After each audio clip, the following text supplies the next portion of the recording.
Buenas tardes, apreciados colegas y estudiantes. Me corresponde de abrir la 28ª, la 28ª reunión anual, sesión anual del Colegio Americano de Médicos, capítulo Venezuela. Esto es una actividad que siempre ha sido, durante toda la historia del capítulo del Colegio Americano de Médicos en el país, auspiciada por la Sociedad Venezolana de Medicina Interna, que es la sociedad hermana en el país, de manera que eso ha sido una relación permanente en la realización de los eventos, tanto del capítulo Venezuela del Colegio Americano como de la propia Sociedad Venezolana de Medicina Interna. Con ello le doy la bienvenida en nombre de las autoridades del capítulo, el doctor Marcos Trócoli, gobernador actual, y el doctor Claudio Urosa, que es el gobernador electo, además de los otros miembros del Consejo Consultivo y los miembros del comité científico que organizó esta sesión correspondiente al año 2020. Recuerden que la sesión, si no se lo comento brevemente, está constituida por varias actividades. Esta es la actividad fundacional de la sesión, este simposio de telemedicina. Y el próximo jueves, 10 de septiembre, tendremos una conferencia magistral del doctor Simón Becker, que se trata de la epidemiología del COVID-19, que va a estar coordinada por el doctor Ramón Soto, y la conferencia está a cargo del doctor Manuel Guzmán, que es fellow del American College. El jueves 17 de septiembre, a las 6 de la tarde, hay una mesa redonda sobre enfermedades infecciosas emergentes y reemergentes, que coordina el doctor Roberto Ochoa, fellow del colegio, y las conferencias van a estar a cargo del doctor Mario Comeña, la doctora Marixa Durán, la doctora Marinés Calatroni. Y la sesión 2020 del capítulo cierra el jueves 24 de septiembre a las 6 de la tarde con una mesa redonda sobre actualización en cardiología, coordinada por el doctor Lempira Guevara. Y los conferencistas van a ser los doctores Iván Mendoza, el doctor Luis López Gómez y el doctor Eduardo Morales. De manera que en todo un mes de actividad organizada por el capítulo Venezuela del colegio, de manera que la invitación queda abierta no solamente para la sesión del día de hoy, sino que sabe que tenemos pendientes encuentros sucesivos en las próximas semanas. El simposio de hoy está titulado Telemedicina. Tenemos para ello el privilegio de haber reunido a 3 destacados profesores, además expertos en la materia, que es importante, porque además de teorizar y aclarar algunos conceptos, vamos a tener la oportunidad de compartir experiencias que se han generado en el país en este campo de la telemedicina, y eso es probablemente lo más enriquecedor, entre otras cosas porque si bien telemedicina es toda una disciplina que tiene ya décadas de que inició el desarrollo de las tecnologías de información y comunicación a finales de la década del 90, pues en este momento tiene particular relevancia y vigencia por este cambio disruptivo que está provocando la infección por el SARS-CoV-2 desde comienzos o finales del año pasado, comienzos de este año. De manera que, esto es un tema que en este momento pues tiene más vigencia que nunca. La idea es ver qué hemos hecho en ese sentido y cuáles son las propuestas de hacer, entendiendo que telemedicina, además de lo que es la asistencia sanitaria o a la atención clínica a distancia usando los recursos de las TIC, tiene mucho que ver con el tema de la educación médica a distancia, y por eso es que probablemente algunos plantean alguna discusión sobre si el término telemedicina es suficiente, o hablamos de telesalud o e-health o salud, de manera que estas cosas son las que pretendemos aclarar con nuestros 3 conferencistas. Tenemos al doctor Tomás Sanabria, con el que vamos a empezar. Nos acompaña también el doctor Héctor Arrechedera, el doctor Mariano Fernández, que insisto, son 3 autoridades en el tema. Y pues para iniciar, vamos a empezar con el doctor Tomás Sanabria. Su conferencia se titula El modelo Maniapure en atención a 3 niveles, un cuarto de siglo de medicina rural en Venezuela. El doctor Tomás Sanabria es médico cardiólogo clínico, intervencionista e intensivista, formado en la Universidad Central de Venezuela y en la Universidad de Harvard. Es fundador y director de la Fundación Maniapure y programas de telemedicina rural desde el año 1995. Entonces, le damos la bienvenida a Tomás para la primera conferencia, que ya saben que el título es Modelo Maniapure en atención a 3 niveles. Adelante, Tomás. Bueno, muchísimas gracias. Felicitaciones a toda la directiva de la Sociedad de Medicina Interna y el grupo de la ACP en Venezuela por presentar en estos momentos de tanto inconveniente en el país, inclusive en telecomunicaciones y todo este tipo de cosas, insistir, hacemos la resiliencia y los felicito. Quiero agradecerlos realmente por la invitación a participar en este simposio sobre temas que nos llaman la atención. Déjame ver si con esto que hemos improvisado un poco podemos, déjame ver cómo paso, si voy pasando aquí o voy a tener que reportarlo a ustedes. Déjenme ver, no me está pasando. Ok, sí. Bueno, vamos a dividir estos 20 minutos. Yo quisiera, si alguien me avisa por esta vía, y no por WhatsApp, sino por esta vía, porque no voy a estar pendiente del WhatsApp, cuando tenga los 15 minutos andados, que espero son 20, 22. Vamos a dividirlo en 3 segmentos. La primero, lo que llamamos la aventura, después un tema muy triste como término, que es el neosubdesarrollo, y tercer punto va a ser la 4ª revolución industrial en salud, la pandemia y el futuro, que es ahora. Fue un gran placer en el año 2001 recibir de la Sociedad de Medicina Interna y el ACP este diploma, después de haber hecho una visita a Maniapure a finales del siglo XX, y realmente nos ha permitido mantenernos muchísimo en comunicación y ha sido sin duda un estímulo, ese reconocimiento hace 19 años ya, casi 20 años.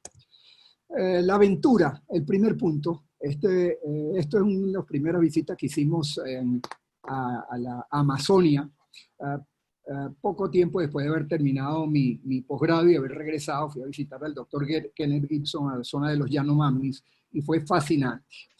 De eso ya habíamos tenido mucho tiempo moviéndonos en las regiones del sur de Venezuela y realmente esta pasión por la naturaleza, la gente, su salud y el país nos llevó a meternos allá. Fue realmente aventura y de allí el tiempo nos dimos cuenta que había grandes necesidades de atención médica y empezamos a trabajar en esta zona que se llama Maniapure. Aquí ven en el mapa de Venezuela más o menos donde está localizado, a la derecha inmediatamente el centro de atención principal, que es el Centro La Milagrosa, que lo llevamos adelante con la Asociación de Damas Salesianas, y los sistemas de telecomunicación que ha hecho la diferencia en el centro. Esto empezó después de que en los años 68 aproximadamente, 70, estudiando medicina, esta señora Beatriz Borjas de Cuenot, una tía mía, casada con un suizo, me llevó a esta zona y en el 68 fue de las primeras veces que yo vi realmente indígenas y nos dimos cuenta de lo que estaba pasando allí. Nos vimos que había gran necesidad y la señora Cuenot ya había hecho algunos intentos desde Valencia en llevar odontólogos de vez en cuando y médicos. Nos dimos cuenta después cuando empezamos realmente a hacer un trabajo en regularidad, en alianza con el padre Miguel González de las Damas Salesianas, que íbamos a hacer algo en ese centro, o que había unas casitas ahí prácticamente abandonadas. Y nos dimos cuenta que después de tener telecomunicación y poder tener elementos de consulta a distancia, como eran imágenes, etcétera, podíamos resolver una cantidad de problemas. Este es un caso de los representativos que se puede curar a la gente y mejorarla sin necesidad de verla presencialmente. El doctor Luis Guillermo Aveledo, González Aveledo, dermatólogo del centro médico, le hacíamos estas consultas de dermatología muy frecuentemente. Esta muchacha tenía casi un año en tratamiento por los médicos locales y no se mejoraba. Cuando le mandamos las fotografías, él identificó inmediatamente que se trataba de un lado psoriasis combinado con unas micosis y con una infecciones secundarias. Esta muchacha se curó totalmente. Otro caso como ejemplo también es este que presentamos en la zona de Huonquén, que fue publicado por el doctor Chacur en el New England Journal of Medicine como un caso extremo de lo que se había identificado, y los muchachos estudiantes de bioanálisis habían identificado como una parasitosis, enterobius vermicularis, y la niña no mejoraba para nada, y se envió al grupo del doctor Arrechedera, fue de los primeros que hicimos esas consultas, y nos informaron que lo que creían que era un parásito era un estrongiloide. Preguntaron qué medicamento podían recibir, y lo teníamos, y al mes y medio esta niña estaba totalmente curada, probablemente hubiera fallecido si no se trataba esto. Nos dimos cuenta también que teníamos de todos los recursos que tenemos en una institución, como son las instituciones privadas en Caracas, teníamos todos los recursos, pero con frecuencia íbamos a sitios donde no había absolutamente nada. Y nos dimos cuenta que la telecomunicación era lo que iba a hacer la diferencia.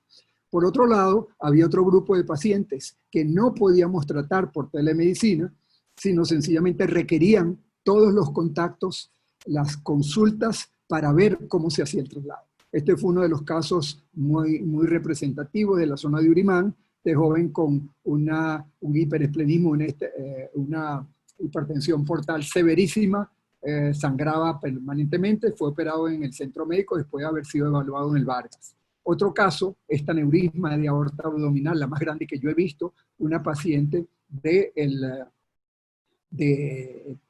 la Gran Sabana también, se evaluó, le hicimos los estudios en el centro médico y se operó en el hospital universitario. Son casos que de otra forma, si no hubiera tenido el acceso a la telemedicina, estarían ambos muertos desde hace tiempo. Bueno, la experiencia fue tan positiva que se generaron una cantidad de centros, empezamos a replicarlo por solicitud de comunidades indígenas, y eso nos dio mucho ánimo para seguir. El éxito de la experiencia venía para ese momento, ya después de 10 años de trabajo, en base a alianzas y alianzas. Las telecomunicaciones pasamos por diferentes etapas. Comenzamos con radios de 2 vías. Un par de años después logramos tener telefonía satelital y fax, y fue increíblemente interesante porque el fax generaba una información para uno como cardiólogo, que desde Maniapure nos mandaban copias del electrocardiograma, y empezó a correrse la voz de que había un cardiólogo en Maniapure, que es un sitio totalmente rural, y empezaba gente de Puerto Ayacucho y Caicara Orinoco a buscar cardiólogo en Maniapure, cosa que no era así. En el 98, la entrada de internet satelital fue lo que hizo el enorme cambio. Eso fue el brinco cuántico que se generó. Bueno, el lanzamiento y la utilización de satélites fue importante. Desafortunadamente, tuvimos, después de haber tenido buenas experiencias con el satélite Simón Bolívar, no se utilizó suficientemente en salud, pero era un elemento fundamental. Hace pocos meses cumplió, no sé si su vida útil, pero el hecho es que salió de órbita y dejó de funcionar. Nuestro modelo operativo, ¿qué aprendimos en esos 10 primeros años? Que teníamos 3 niveles de atención. Lo que ven abajo se refiere a los médicos centros rurales, que pueden ser hospitales rurales, ambulatorios, un médico rural que puede estar en cualquier comunidad. Y desarrollamos lo que era un centro de triaje virtual después de haber yo fungido como el centro de triaje, porque yo lo que hacía era lo que me consultaban los médicos que estaban en las zonas rurales, se los consultaba a los especialistas que yo tenía a la mano en cualquiera de los centros públicos o privados de Caracas que fuesen en contacto, y así entramos en una metodología de trabajo. A medida que creció, tuvimos que tener médicos y enfermeras en ese sitio. Basado en esta base de datos que teníamos y la historia médica electrónica, nos dimos cuenta de que los médicos que atendían estos centros rurales, ellos podían resolver entre el 90 y 95% de los pacientes, de los casos. Entre el 5 y el 10% de los casos, ellos tenían que pedir ayuda de alguna forma o referirlos. Nos dimos cuenta que de esos 5% tratábamos de hacer consultas, el 80% de esos consultados podrían ser resueltos, como los 2 primeros casos que les mostré, el de la esplenomegalia terrible esa, y las varices esofágicas, y el caso de la niña con el estrongiloidosis, el niño con estrongiloidosis. Pero hay un 20% de los casos que evidentemente tienen que salir porque no pueden ser resueltos allí, como han sido los casos que les hablaba del aneurisma de aorta abdominal. Eso no se puede hacer con nada con telemedicina, caso con cirugía cardíaca, etcétera, no puede ser. Hicimos desde esos momentos, ya a medida que fue pasando el tiempo, grandes esfuerzos por aprender y establecer contactos con algunos de los más importantes centros de telemedicina. Y leímos sobre la experiencia del Arizona Telemedicine Program, dirigido por el Dr. Weinstein, que fue prácticamente el creador de los primeros programas después de lo que NASA había hecho con el viaje a la Luna, etc. Él empezó en 1972, los visitamos, pasamos unos 10 días con el Dr. Weinstein, fue sumamente interesante, se interesaron mucho en nuestra experiencia. Arizona sigue siendo líder en estas cosas. Aquí estábamos el Dr. Weinstein y el grupo, después de visitar toda la zona y las comunidades indígenas, como las trataban ellos escucharon nuestra experiencia allí. Otro caso excepcional de interesante fue la visita a Bangalore, en la India, donde conocí al doctor David Shetty, un cirujano cardiovascular formado en Inglaterra, que tenía un proyecto de cirugía cardiovascular impresionante, y yo jamás creí que podía hacer algo así. Y pasé 10 días allá también, y operaban por los sistemas de telemedicina que gerenciaban los pacientes que en la India existían, y se operaban 100 pacientes de corazón abierto al día en ese momento. Yo pasé 2 semanas con eso y prácticamente pude constatar. Era impresionante. Posteriormente nos dieron un reconocimiento por el proyecto Maniapure y nos permitió ponernos en contacto con una serie de otras organizaciones. Ya para ese momento estamos aprendiendo que los necesitados no estaban solamente en la Gran Sabana y en Maniapure y en Amazonas. Los necesitados los teníamos aquí mismo en Caracas. Y en una relación con la empresa Pfizer, en aquel momento en Venezuela, se interesó en lo que estábamos haciendo y nos pidió que los ayudáramos a dar apoyo en telemedicina a algunos médicos que estaban haciendo servicios privados como en Petare, y empezamos y montamos una serie de centros con el apoyo de Pfizer, que ayudaba a estos servicios en Caracas y en Valencia, y se estuvo funcionando bastante tiempo. Otra de las utilizaciones que hicimos en telemedicina era también con el centro de triaje virtual, dando apoyo a un ancianato como el de del LAR, que llaman ellos Joaquín Ferreira, que es de la comunidad portuguesa en Caracas. Tienen 100 puestos para viejitos, y una de las cosas que nos concentramos era porque la patología cardíaca era las causas más frecuentes de problemas, y esto sin duda los podíamos adelantar a los diagnósticos porque aumentaban de peso, veían la saturación de oxígeno más baja, etcétera, etcétera. Bueno, de ahí nos expandimos nuestra experiencia con alianzas con la Corporación Andina y Fomento y algunas empresas petroleras también en Ecuador, donde montamos 25 centros pequeños. Después estuvimos trabajando en Colombia también, sobre todo en la zona del Meta, y en el sur-sur, en la ciudad de Leticia, sobre el Amazonas peruano y colombiano. Lo mismo hicimos en Bolivia, y eso se han mantenido algunos de esos centros funcionando con la misma metodología. Nuestro modelo operativo fue amplio, y ven que el mismo esquema de los 3 niveles de atención, lo que hicimos fue a la derecha añadir otro elemento que ya no era médico a médico, sino podía ser pacientes a médicos por vías de sistemas de telefonía celular o lo que fuese, de médico a médico en diferido o en tiempo real, paciente a médico diferido o en tiempo real también, y el tipo de comunicación se puede hacer por voz, texto, imágenes, etc. El segundo fase es muy breve, pero es una parte de la tragedia que estamos viviendo, que es el neo-subdesarrollo. No hago sino presentar unas pocas láminas de lo que está pasando en Venezuela. Eso me tocó presentarlo en Harvard el año pasado, y van a ver al final una lámina que habla de esto. Esto fue público. Evidentemente la tragedia de la nutrición con la FAO, que es la Agencia de las Naciones Unidas de Alimentación, y ven, resalta el mapa venezolano como una situación tragedia humanitaria. En el Lancet, en el año pasado, también salió el problema de salud pública de Venezuela como una emergencia regional. El caos económico llevó a reportar que para mantener una familia de 5 personas necesitaba 396 salarios mínimos. Eso no lo calculamos nosotros, sencillamente fue Vox Populi y publicación abierta. Lo mismo con la UNICEF, que hay más de 1 millón de niños fuera de escuela en Venezuela. Entonces, nos ha llevado a una posición de verdadero subdesarrollo. Este gráfico lo hicimos en un análisis para discutirlo ante gente que estaba sorprendida de lo que estaba pasando en Venezuela y creían que estábamos como cualquier país africano, que sería una curva como la amarilla que está abajo, entre 1900 y 2000, muy bajo venía ese país africano pobre. Europa, por el contrario, empezó el siglo XX en 1900 con muy buenos sistemas económicos y de salud, pero tuvo 2 grandes caídas, la Primera Guerra y la Segunda Guerra Mundial, hasta recuperación posteriores.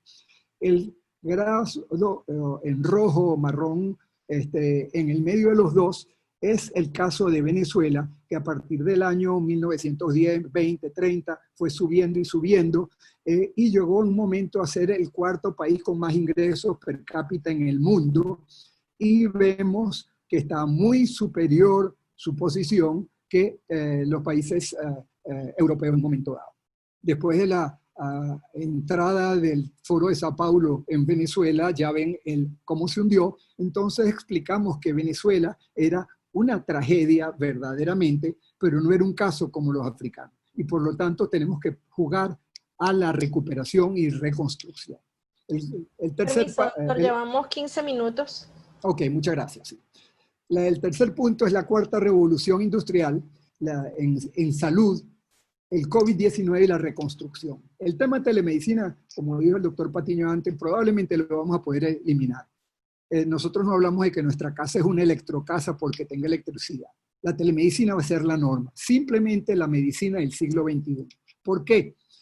Bueno, la 4ª revolución industrial es un nombre que en relación con el Foro Económico Mundial lo hemos oído mucho del profesor Schwab, y él habla de que es el proceso de transformación económica, la revolución industrial estoy hablando, social y tecnológico que se inició en la segunda mitad del siglo XVIII en el Reino Unido, en la época que Bolívar estaba creciendo probablemente. Eso fue la entrada de las máquinas de vapor, etcétera, cambió todo de los caballos a trenes y barcos que no eran de vela, etcétera. La segunda revolución industrial viene con la aparición de la electricidad y el advenimiento de las líneas de ensamblaje como hizo Ford en Chicago en esa época. La tercera revolución industrial se habla de cuando empezaron las computadoras personales, etcétera. Y la cuarta, que es la que estamos hablando, todos los temas nuevos, estos teléfonos inteligentes que tenemos, inteligencia artificial, la megadata, big data, robótica y mucho más que esto, la genética. El tema de la genética se ha permitido un desarrollo gigantesco también por la parte electrónica.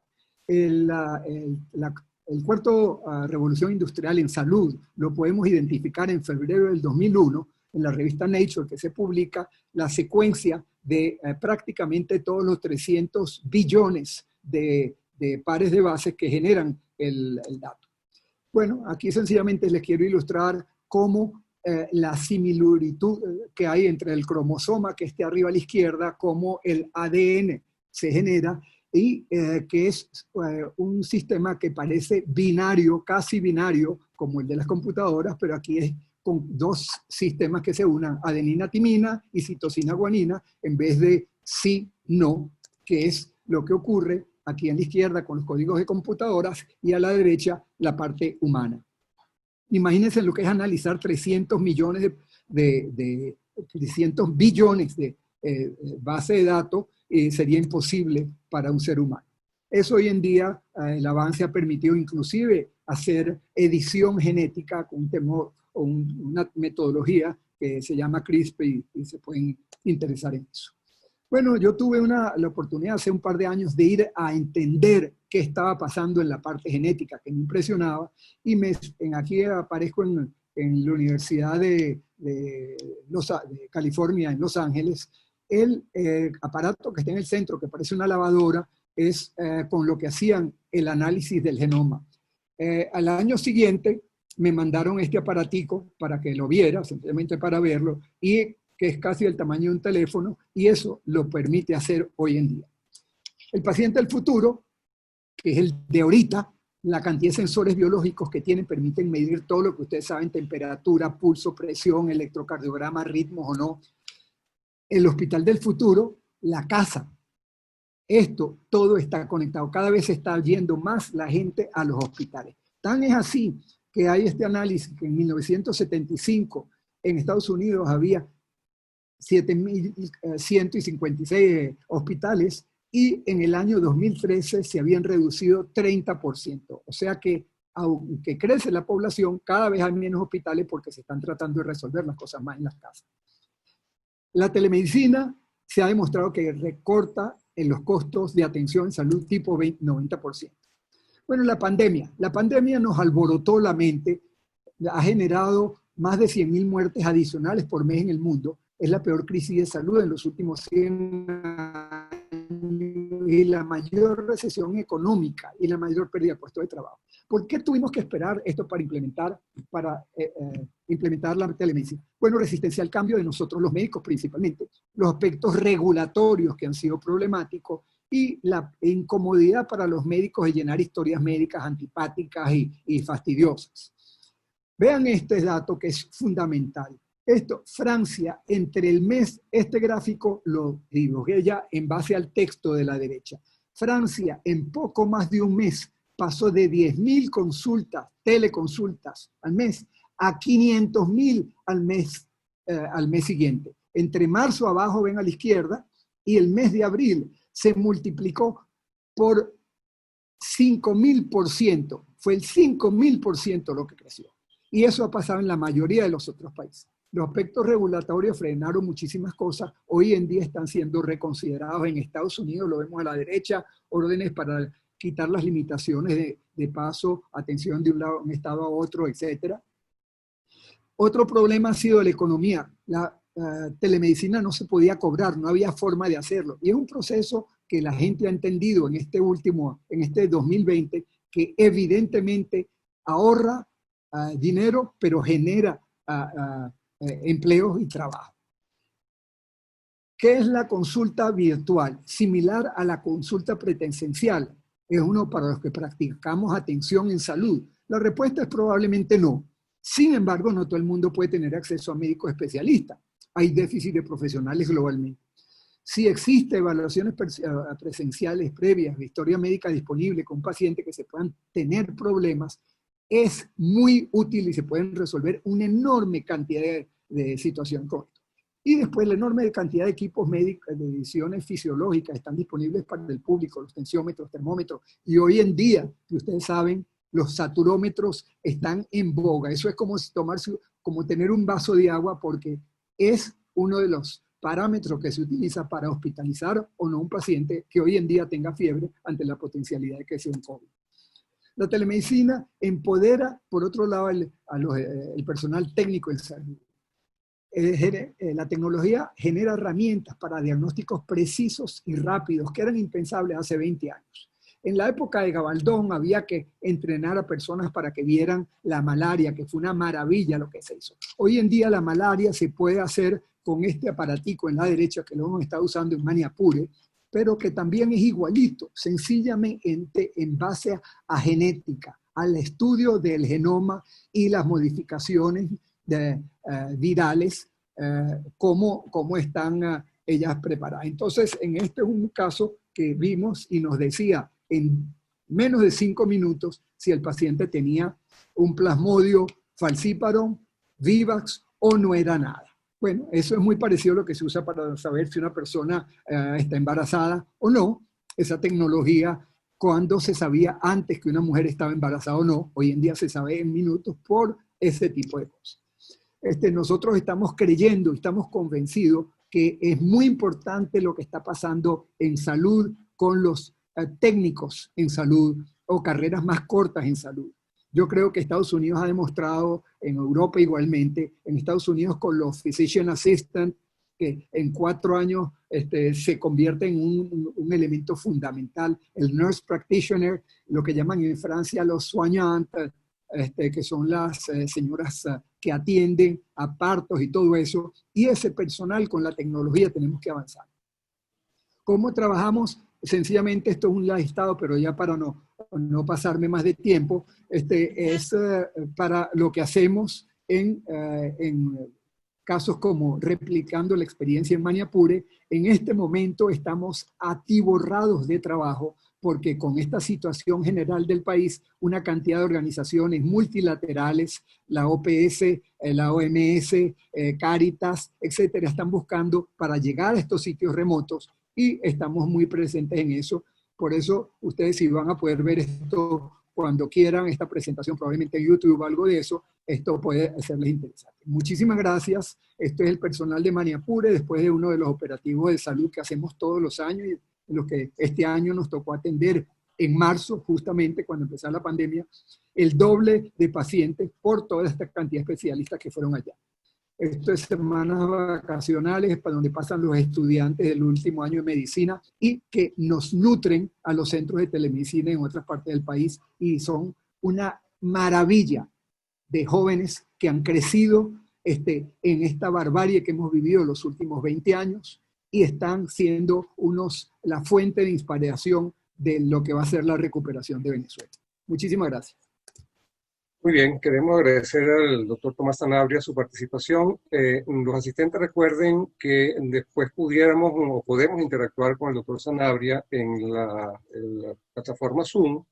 Tienen el recurso de preguntas y respuestas. La idea es que ustedes vayan colocando en esta herramienta las preguntas que tengan a bien hacer a los conferencistas, y los últimos minutos del simposio lo vamos a dedicar justamente a interactuar con ellos, de manera que no pierdan la oportunidad de dejar sus preguntas y ya al final pues las compartimos con los profesores que nos están dictando las conferencias, ¿no? La siguiente conferencia, que tiene que ver con SOS Medicina, la experiencia de la Universidad Central de Venezuela, la va a dictar el profesor Héctor Arrechedera Zamorano. Héctor es un doctor en Medicina y Cirugía, licenciado en Biología, es profesor titular del Instituto de Medicina Tropical de la Universidad Central de Venezuela, coordina el Departamento de Tecnología de Información y Comunicación de la Facultad de Medicina de nuestra ilustre universidad, es editor fundador de la revista electrónica Vitae Academia Biomédica Digital, director del programa SOS Telemedicina para Venezuela y actualmente coordina, es el coordinador general de llamada SOS, que es un programa que implementó la coordinación que lleva Héctor y la Facultad de Medicina y la Universidad para apoyar la asistencia a distancia de pacientes que puedan estar afectados por el COVID-19. Bienvenido, Héctor. Bueno, muchísimas gracias, Mario, y bueno, un cordial saludo a todos los médicos internistas de la Sociedad Venezolana de Medicina Interna, de la cual además me honro ser un miembro honorario. Y bueno, hoy quiero presentarles un poco el trabajo que hemos venido realizando, al igual que Tomás, en los últimos 25 años desde la Universidad Central de Venezuela. En realidad, cuando aparezco hablando sobre telemedicina, quiero decir que estoy hablando a nombre de un numeroso grupo de personas que en estos 25 años han estado trabajando con nosotros, que nos han acompañado en la medida que ha venido desarrollándose el Internet en Venezuela, y que van desde estudiantes, tesistas, profesores. Muchos de ellos hoy en día están fuera de Venezuela buscando otras oportunidades. Y bueno, en realidad es un homenaje a todos aquellos que han hecho posible esta cara bonita de las muchas que tiene la Universidad Central de Venezuela. Quiero comenzar con esta imagen, en la cual me voy a detener un poco, porque resume la cronología de los 25 años cuando nosotros comenzamos. En el año 95 le presenté al doctor Antonio París un proyecto para crear un centro de análisis de imágenes biomédicas computarizadas, que lo que pretendía era relacionar las tecnologías de información y comunicación con el conocimiento en salud, con el conocimiento médico que se generaba en la Universidad Central de Venezuela y en otras universidades y particularmente en el país, ¿no? Comenzamos en aquella época temprana haciendo páginas temáticas, hicimos unas páginas sobre la malaria en Venezuela junto con el doctor Oscar Noya, Belquillolé, con todos ellos, básicamente con los compañeros míos del Instituto de Medicina Tropical. Hicimos una página de escorpiones en Venezuela con el doctor Esponja. Hicimos las serpientes en Venezuela con Tony Suárez, con todas aquellas personas, digamos, las más allegadas a nuestro círculo cercano en el Instituto de Medicina Tropical. Pronto nos dimos cuenta de que por ese camino de las páginas temáticas no íbamos a terminar nunca, porque íbamos a tener que hacer unas 1500 páginas temáticas que no nos iban a llevar muy lejos. Sin embargo, fuimos evolucionando conjuntamente con el mismo desarrollo de Internet. De ahí pasamos a hacer congresos virtuales. Hicimos un primer congreso virtual con la doctora Trina Navas, con la doctora Yoconda San Blas en microbiología, en medicina interna. Hicimos un congreso virtual con Trina en el año 98.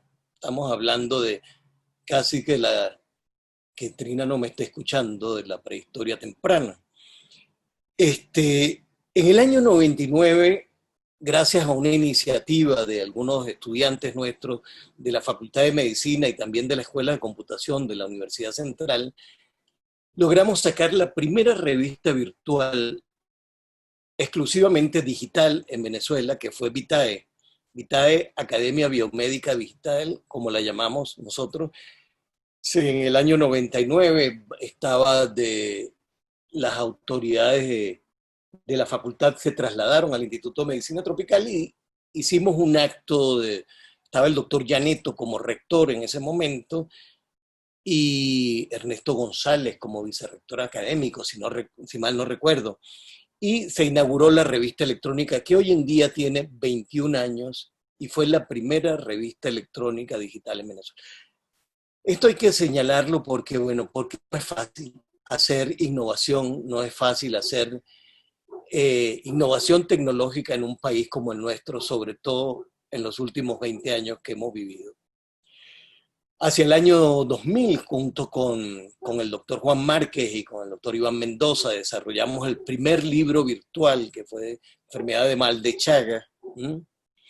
Y hacia el año 2004 hicimos la primera aplicación de teleconsulta, telediagnóstico, que fue el producto de una tesis de Nelio Martins dirigida por la doctora Christiane Messner de la Facultad de Ciencias.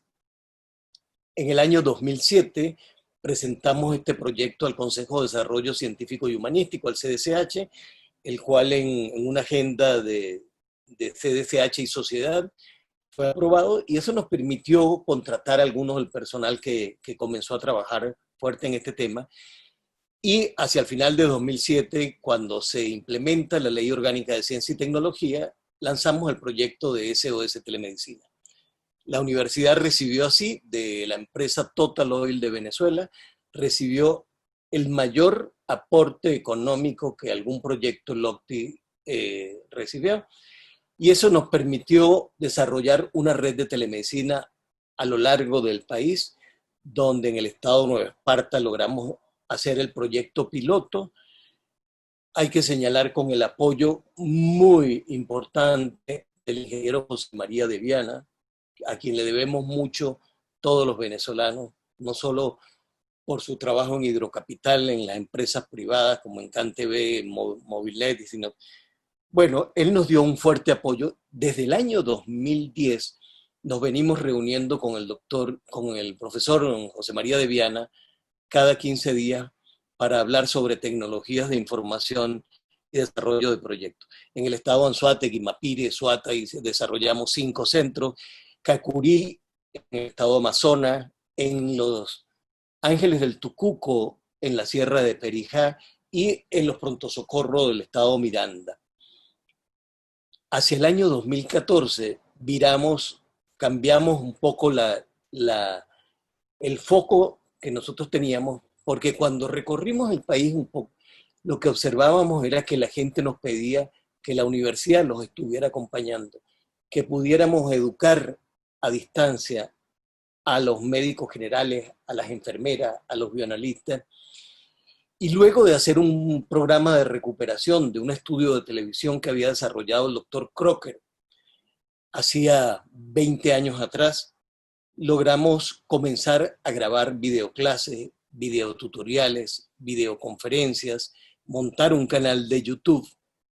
Y hoy en día, lo vamos a ver, tenemos casi 800 videos de educación médica colocados en internet, y hacia el año 2015 comenzamos a desarrollar los cursos masivos abiertos en línea, los cursos MOOC, y en ese mismo año, en el 2016, comenzamos una relación con la Universidad de Nuevo México, con el doctor Sanjeev Arora, y comenzamos a hacer las teleclínicas ECO, que hoy en día tienen una representación en embarazo de alto riesgo, en pediatría, con un crecimiento de talla baja, en infectología, en alianza con la Sociedad Venezolana de Infectología y con el doctor Jaime Torres, que está haciendo unas maravillosas teleclínicas, y en obstetricia con la doctora Judith Toro.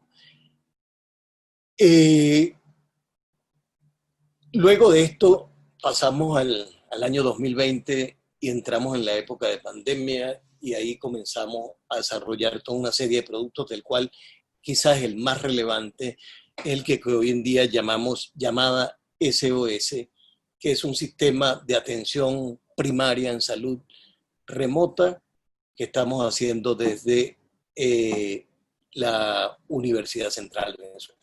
Nada de esto habría sido posible si no contamos con el apoyo de la ingeniero María Dolores Fariña, a quien le rindo, digamos, un saludo y un cariño desde aquí, porque no solo me ha soportado, sino que me ha acompañado en todos estos sueños de estos últimos 25 años. Ingeniero María Dolores Fariña viene de la Universidad Simón Bolívar, ingeniero en computación, y es con la que hemos trabajado desde el Instituto de Medicina Tropical y ahora desde Informática Médica, todo el desarrollo. Quiero pasar a darle algunos números, porque quizás las cifras nos hablan un poquito.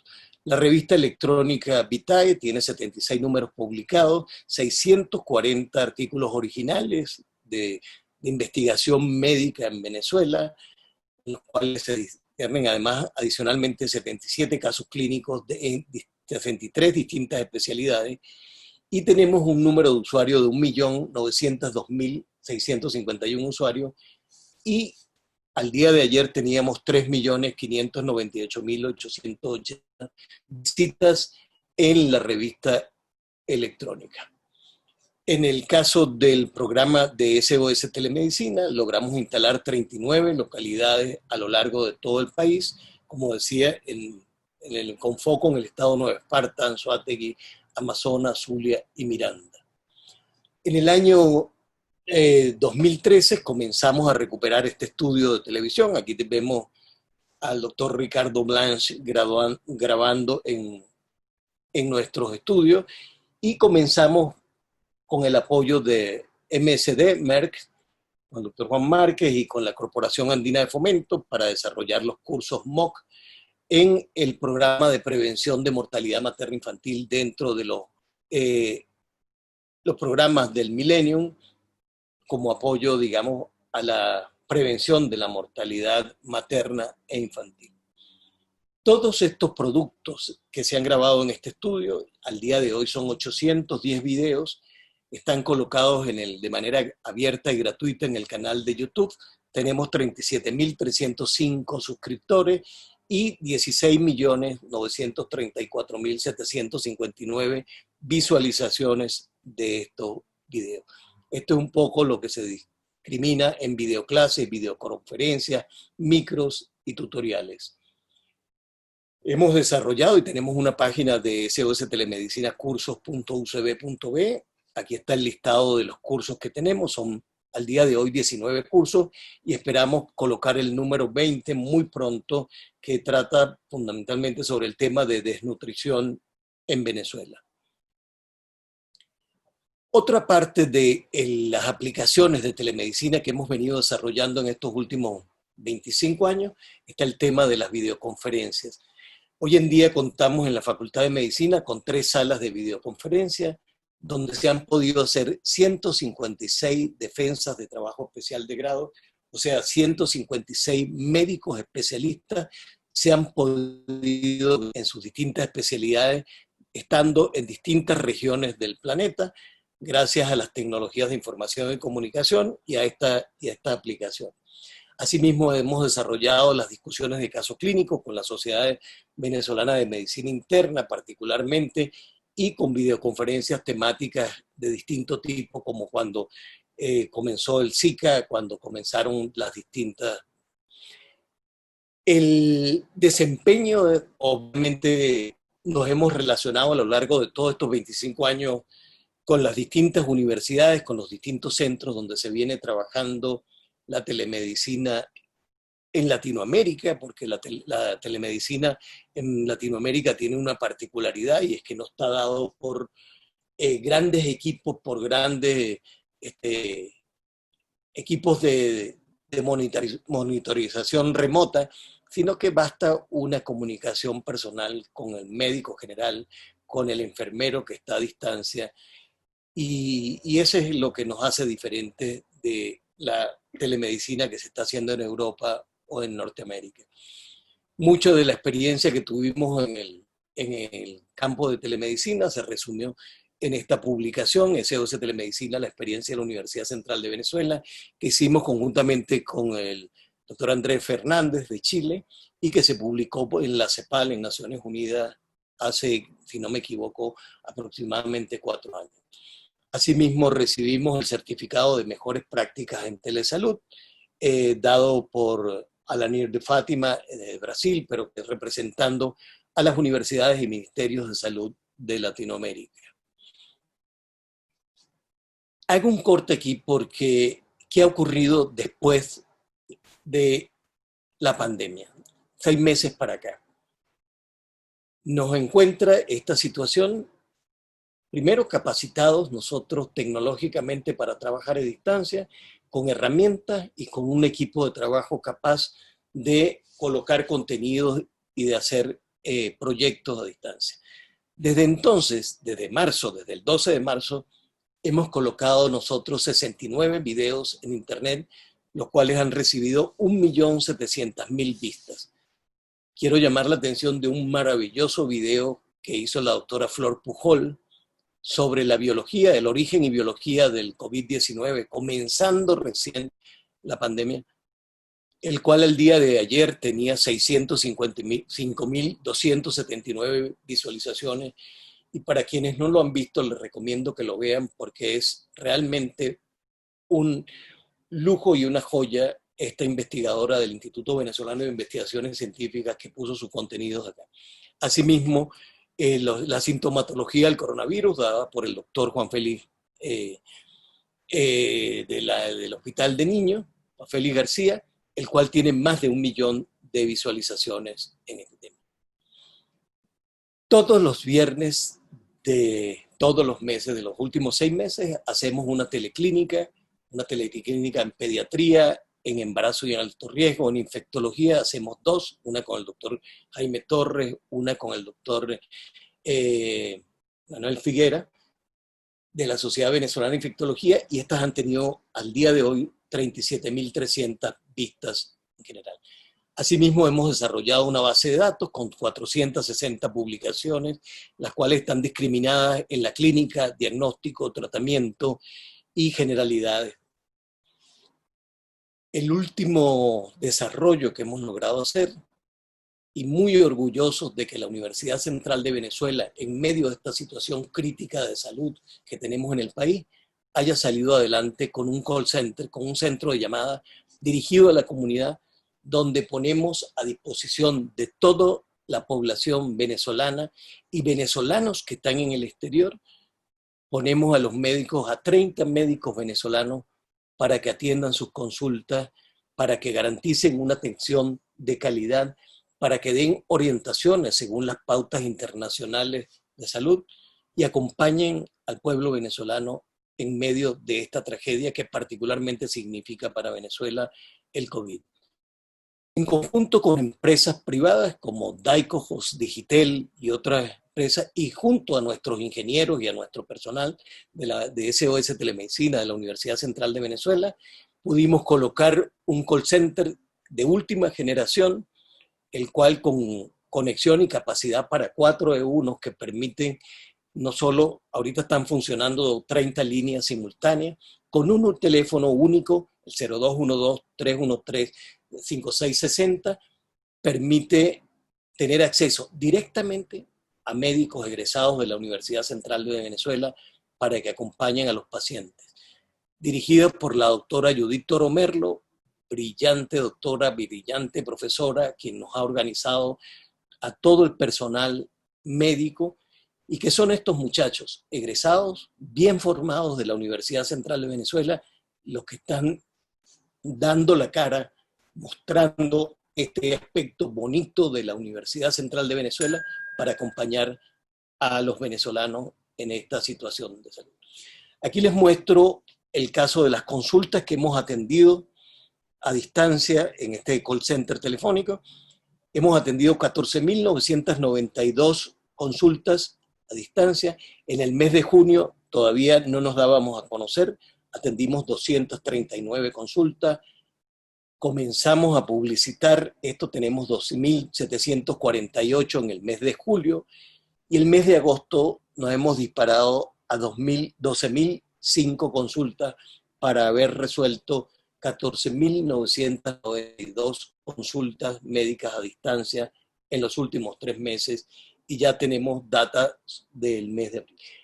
Esta tecnología permite guardar la información, manejar la data epidemiológica, la morbimortalidad y de cada uno de los casos, no solo de COVID, sino de cualquier otra patología que se quiera consultar a través de nuestras redes. Permiso, doctor, llevamos 20 minutos. Ya termino en 2 minutos. Conjuntamente con Code for Venezuela hicimos a través de Telegram un chatbot de manera de que la gente pueda recibir desde el exterior o desde cualquier lugar asistencia médica gratuita a distancia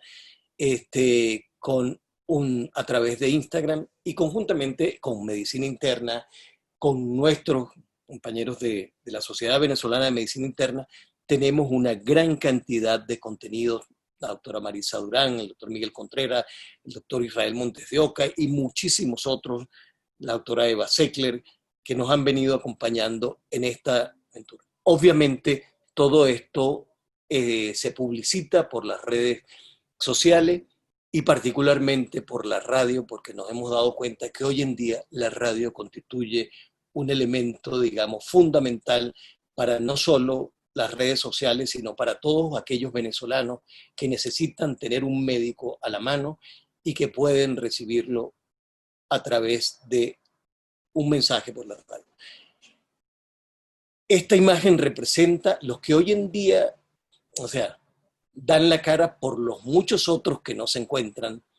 Aquí no se encuentra la doctora Jacqueline Pambini, la doctora Yvonne Harvey, la doctora, muchísimos de ellos, el doctor John Osenkopf, médico internista brillante que nos acompañó durante mucho tiempo, pero sí nos acompaña el doctor Jesús Velázquez, el profesor Carlos Ayesta, que ha venido documentando todo lo que hemos venido haciendo, el lujo que tenemos con el profesor Luis Fernández, el doctor ingeniero, Nancy Urbina, muchísimos otros, quienes están acompañando este desarrollo y esta iniciativa en la parte de comunicaciones, en la parte de ingeniería, en la parte de desarrollo de software. Estos que están aquí son parte de la cara bonita de esto que queremos hacer. Muchísimas gracias por permitirnos mostrar este espacio y esperamos que a futuro poder ser mucho más útiles en esta Venezuela que entre todos vamos a reconstruir y esperamos ser parte de la solución. Muchísimas gracias. Así será esto. Agradecemos la participación del profesor Héctor Arrechedera. Les recuerdo a los participantes que a través de la herramienta de preguntas tenemos la posibilidad de dejar sus preguntas para que en los minutos finales del simposio pues, podamos interactuar con los expositores. No, hasta ahora han llegado muchísimas felicitaciones, en eso es bueno irlo reconociendo sobre la marcha, pero recuerden que todas sus inquietudes pues, también pueden ser atendidas. La tercera conferencia, el doctor Mariano Fernández nos va a explicar un poco el cambio que hizo en el planteamiento original. Habíamos planteado inicialmente hablar de competencias digitales en telemedicina, pero un aspecto a resaltar es el uso de la telemedicina o de la telesalud o en el aspecto de la formación del recurso humano, específicamente en educación médica. Y eso es el enfoque que le va a dar el doctor Mariano Fernández.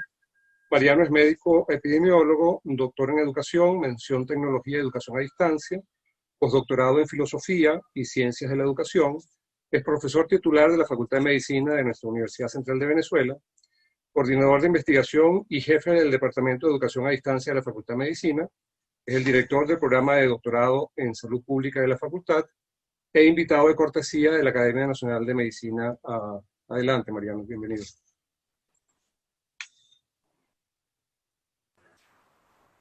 Muchas gracias, buenas tardes a todos y un agradecimiento muy grande a la Sociedad de Medicina Interna. Bueno, me toca a mí cerrar luego de estos queridísimos compañeros de la telemedicina. Yo quiero entablar un aspecto que ya ha sido tocado también tangencialmente por todos los expositores y tiene que ver con, para ver, no pasa, ok, que, bueno, la telemedicina, fíjense, nace de la necesidad de asistencia sanitaria entre participantes que están separados por la distancia, pero también es un instrumento importante de capacitación profesional en todos los niveles de formación y sobre todo también de investigación. Utiliza todas las enseñanzas de enseñanza y aprendizaje de las tecnologías de la información y la investigación y ya está a todas vistas que es aplicable en todas las especialidades médicas, incluyendo la dermatología, la psiquiatría, la cardiología, la radiología, neurología, cirugía, etc. A pesar de que el uso para la educación es concebida como parte de la telesalud, hay investigadores que insisten que todo esto es telemedicina. Lo que yo pretendo, yo hice un cambio, yo le decía al doctor Patiño que hice un cambio entre las competencias digitales basadas en el e-health a esta revisión, a esta breve revisión que voy a realizar con ustedes sobre el incluir y aplicar telemedicina en el plan curricular de los estudiantes de pre y posgrado. De más está decir que, bueno, que la telemedicina o el uso de la tecnología se ha convertido en una estrategia eficaz en la enseñanza y aprendizaje de la medicina, ¿no? Es una herramienta de apoyo indispensable en estos momentos para la actividad médica, académica, y permite el acceso de estudiantes a situaciones clínicas que de otra manera no pudieran observar. Contribuye a una evolución constante de la educación médica en el contexto actual de globalización y virtualización. Como ustedes saben, permiso un momentico a ver si puedo, no veo completa la pantalla.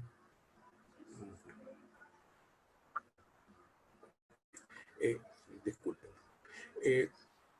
¿Qué está sucediendo debido a la pandemia? ¿Qué ha sucedido con la llegada del COVID-19? Bueno, que las tecnologías digitales se han convertido en fundamento esencial para el funcionamiento de la economía y la sociedad en general dentro de esta crisis. Las redes e infraestructuras de comunicación se están utilizando de manera más intensiva para actividades productivas, educacionales, de salud, de relacionamiento y de entretenimiento. Recordamos la interesantísima lámina del doctor Sanabria, donde en Francia hay un incremento del 5000% en el uso de las tecnologías. Muy probablemente los avances que se han tenido en estos últimos meses hubieran durado muchos años en concretarse. Y como ustedes han visto, ya se está logrando de una manera vertiginosa. Las soluciones digitales en el área de la salud, la educación y el comercio, el trabajo, tienen un papel preponderante en la lucha contra el COVID-19.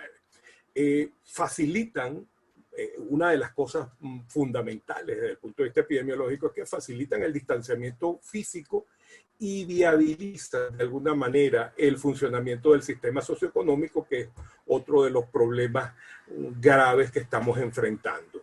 Los datos de movilidad durante estos primeros meses de cuarentena, bueno, son tremendos. Ya le hablaba de los datos dados por el doctor Sanabria. El mundo está paralizado en lo físico, pero no en lo virtual. Entre el primer y segundo trimestre del 2020, el uso de soluciones de teletrabajo aumentó en los Estados Unidos en un 324% y un 60% en cuanto a educación en línea, haciendo significativo el aumento de las soluciones digitales en general para cualquier actividad que se esté haciendo. ¿Cuál ha sido la respuesta académica ante la pandemia? Bueno, la mayoría de los académicos, muchos de nosotros y de los oyentes que están conectados escuchándome, han grabado sus conferencias usando sus cámaras web y utilizando las mismas diapositivas que en algún momento enseñaron para su enseñanza presencial previa. Otros han optado por la enseñanza en vivo, tipo síncrona, como estamos haciendo en esta conferencia, utilizando las herramientas de telecomunicación, y de esta manera imparten las conferencias en un pretendido, porque esto cada día se hace más difícil, tratar de guardar un horario normal de clase. Esta onlinificación, como lo dicen algunos investigadores de las conferencias presenciales, no necesariamente dan como resultado experiencias positivas para profesores y estudiantes. Esto trae un sinnúmero de problemas que podemos discutir posteriormente en la sesión de preguntas y respuestas. En un metaanálisis hecho por el gobierno americano, donde estudiaron 92 estudios, ellos encontraron que en la última década, bajo condiciones normales, la combinación enseñanza presencial y en línea funcionó mejor que las combinaciones de enseñanza sola presencial o la enseñanza en línea. Pero la enseñanza en línea como tal fue mucho más efectiva que la presencial de manera general. También hay estimaciones que hay en este instante cerca de 6,5 millones de estudiantes en los Estados Unidos que se han inscrito en clases en línea en este momento. Eso es prácticamente, según el estudio, es casi un tercio de todos los estudiantes universitarios en este momento. Entonces, si bien volverse virtual puede sonar innovador y nuevo, para algunos puede ser intimidante, ¿no? O sea, sigue siendo difícil el volverse virtual o el estar en línea, tanto para alumnos como para profesores. Algunos académicos argumentan que una instrucción en línea, para que sea efectiva, debe tener, por supuesto, un contenido bien diseñado, una interacción motivada en tanto los instrumentos como entre los instructores, los alumnos y los contenidos.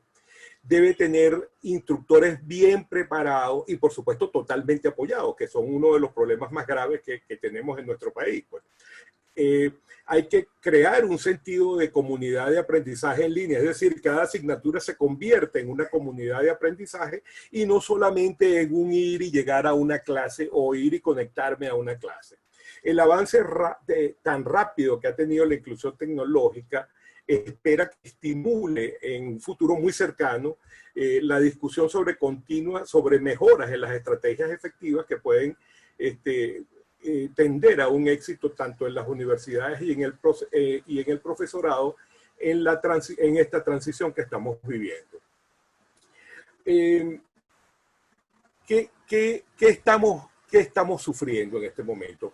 Bueno, hay una institucionalización, disculpen, de la virtualización o una digitalización de la educación. Es decir, nosotros hemos incrementado, a pesar de que haya habido en la institución o no un apoyo a la virtualización, en este momento todos estamos tendiendo a utilizar recursos digitales para realizar nuestras labores docentes. Esto es lo que a un grupo de investigadores han llamado la virtualización forzada. No importa el momento en el plan en el cual estemos en nuestra universidad o institución, todos hemos tenido que volcarnos al uso de instrumentos digitales para dictar nuestras clases y continuar nuestra labor docente. Pero las TIC en el aprendizaje es definitivamente una nueva cultura. Hay que adaptarse a nuevos procesos instruccionales y curriculares, a pesar de que muchos de esos procesos necesiten muy pequeño cambio. Hay un cambio en esos procesos. Hay la onlinificación que ya les había hablado, o la sumificación para algunos otros de las clases magistrales. El problema grave de las clases prácticas, sobre todo para nosotros en medicina y la formación de todos los profesionales de salud, la evaluación, y lo otro es la evaluación de los aprendizajes en la virtualidad, que continúan siendo dos problemas bastante importantes que hay que solucionar. El otro problema es que es necesario reducir la brecha digital, porque lo que nos hemos dado cuenta es que la virtualización forzada ha mostrado las grandes brechas en nuestra población entre los distintos grupos, sean profesores, alumnos, pacientes, público en general. Hay una brecha importante de acceso a las tecnologías y hay otra brecha muy importante en cuanto a la competencia digital, tanto de profesores y alumnos. Es decir, es un trabajo que tenemos pendiente. ¿Cuál ha sido la reacción en estos primeros momentos? Bueno, en esta investigación los individuos llegaron y encontraron que en los primeros momentos las dificultades que presentaron los grupos que utilizaron educación a distancia o educación virtual tuvieron que ver con la lentitud o ausencia de sistemas Wi-Fi o de datos móviles, el acceso insuficiente a los dispositivos, computadoras móviles, tablets, y por supuesto el acceso inestable a las propias plataformas en línea para dictar sus cursos o en las conexiones VPN que estaban utilizando. Lo interesante es que todas estas fallas tanto en plataforma como en Wi-Fi, en las reacciones posteriores se centran entonces en el aumento de la carga cognitiva. Ustedes encuentran un estudiante que está recibiendo clases por varios profesores en línea y que cada uno sigue poniendo trabajos de distintas formas y que cargan de trabajo ponen asignaciones que cargan de trabajo al estudiante. Esto se une a la falta de motivación debido al aislamiento social y al aislamiento académico. Las personas no están acostumbradas a compartir por ambientes virtuales, entonces no encuentran los apoyos necesarios y el trabajo colaborativo importante que debiera formarse para mejorar los aprendizajes. Y por supuesto hay una gran dificultad para la gestión del tiempo y las tareas, ¿no? Que es consecuencia de lo que estábamos diciendo. Pero sin embargo, una encuesta de estudiantes de la Escuela Racette y de la UCB encuentra que el 70% de los estudiantes interrogados tenían acceso a Internet y por lo menos disponían de un dispositivo de sobremesa. Más del 90% de ellos dispone de smartphone, es decir, que hay un campo de trabajo basado en mobile learning, en aprendizaje móvil que puede ser explotado. El 80% de ellos estaría de acuerdo en recibir clases en línea y un 70% de ellos estaría dispuesto a realizar las evaluaciones en línea de las asignaturas que se les estén impartiendo. Fíjense ustedes que son datos bien importantes que pueden mejorar con la mejora de las estrategias la planeación detallada y sistemática de la manera de enfrentar entonces las cargas curriculares de los estudiantes de pre y posgrado. ¿Cuáles son las ventajas de la inclusión de las tecnologías? Bueno, pareciera claro, ¿no? Pero fíjense, aquí hacemos un listado. Quiero que sepan que parte de este trabajo es fruto de las discusiones que hacemos en la Facultad de Medicina frente a la situación que tenemos y a la necesidad imperiosa que existe de volver a las actividades docentes. Fíjense que se disminuye la posibilidad de que los alumnos de los cursos clínicos se enfermen por COVID, es decir, disminuye la infección, se reduce la transmisión entre los pacientes y el personal de salud, porque recuérdense ustedes que el estudiante también puede ser infectado, pero también puede ser portador asintomático. Claro, portador asintomático digo porque muy probablemente si está enfermo no lo dejamos ir a la práctica, o el profesor inmediatamente lo saca de la sección.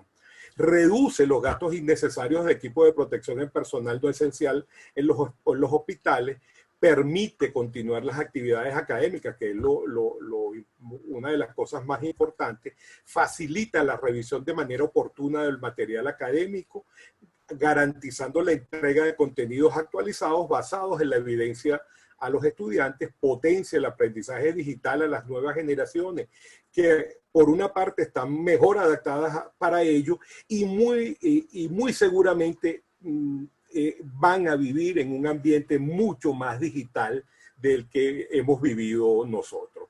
Y por supuesto se incrementa la posibilidad del aprendizaje colaborativo mediado por TIC, que creo que es una de las cosas que hay que trabajar bastante. Yo creo que nosotros tenemos que hacer que nuestros estudiantes pasen al trabajo colaborativo, dado que el trabajo colaborativo real, la mejor manera de encontrarlo es a través de los medios tecnológicos o los medios digitales. ¿Cuáles limitaciones estamos encontrando? Bueno, muchas universidades no disponen de una plataforma digital para dictar cursos virtuales. Por suerte la UCB tiene plataforma digital, tiene su campus virtual UCB, está todo el recorrido que nos ha hecho Héctor del trabajo realizado en SOS, o sea, hay trabajo adelantado. Lamentablemente no todos los docentes tienen las habilidades ni las competencias para construir contenidos virtuales adecuados y luego dictarlos. Se requiere una fuerte automotivación y buenas habilidades de gestión del tiempo por parte de los grupos interesados. Esto realmente ha sido una dificultad frecuente porque las personas en confinamiento no hayan qué hacer con su tiempo, no encuentran cómo manejar de manera adecuada y repartir sus actividades. Por otra parte, la saturación de las labores asistenciales de muchos de nuestros médicos que son docentes, les impide dedicarse al diseño de las clases virtuales, ¿no? No es posible virtualizar en corto tiempo todos los contenidos de los cursos clínicos y de algunos no clínicos como las estadísticas, la anatomía y todas estas asignaturas básicas de los primeros semestres. Muchos estudiantes y profesores no tienen acceso a una laptop, tabletas o teléfonos inteligentes. Esta es una realidad que hay que enfrentar, que no todos tenemos los dispositivos necesarios y por supuesto que tampoco se dispone de una conexión adecuada a internet y muchas veces ni siquiera de electricidad. Privilegia las presentaciones, o sea, este tipo de educación privilegia presentaciones sobre interacciones en vivo con los pacientes y disminuye la retroalimentación en tiempo real que sucede en las clases presenciales, que son muy típicas de las clases presenciales. Por otra parte, suelen presentarse con mayor frecuencia comportamientos antiéticos, ¿no? Aquello de copiar el examen, de bajar la página previamente, de fotografiar las preguntas de los cuestionarios. Bueno, esto es algo con que hay que convivir, pero hay que tratar de corregir, pues, por supuesto. Algunas de las cosas que pensamos que, por ejemplo, todas las facultades de medicina debieran enfocarse durante la pandemia. Una es las simulaciones de pandemia. Hay que aprender de esta pandemia. Nos ha tocado vivir la pandemia. Nosotros en el doctorado en salud pública pensamos hacer nuestro próximo seminario en octubre es epidemiología de la pandemia, justamente para tratar de aprender lo máximo de una situación que todos estamos viviendo y que, a pesar de la opacidad de los datos, hay información y circula información. Hay que estudiar las respuestas del sistema de salud también frente a las pandemias. ¿Cómo respondemos? ¿Cómo responde la salud pública? Lo que sabíamos hasta ahora era la contención y la mitigación. Pero fíjense, hay respuestas distintas. El sistema de salud tiene que responder distinto. El sistema de salud tiene que tener un sistema que atienda a los pacientes COVID y un sistema que atienda a los pacientes no COVID, porque se nos mueren tanto los que tienen COVID como los que no tienen COVID, los pacientes con enfermedades crónicas. Entonces, esas son cosas que hay que estudiar. La epidemiología, hay definitivamente que enfocarse en el estudio y profundización de la epidemiología, como les decía, sobre todo en situaciones de pandemia, de la salud pública y la salud internacional, que en estos instantes se ha convertido en un instrumento muy importante de interacción. Las habilidades de comunicación en general o para todos nosotros, o las que llaman las habilidades blandas.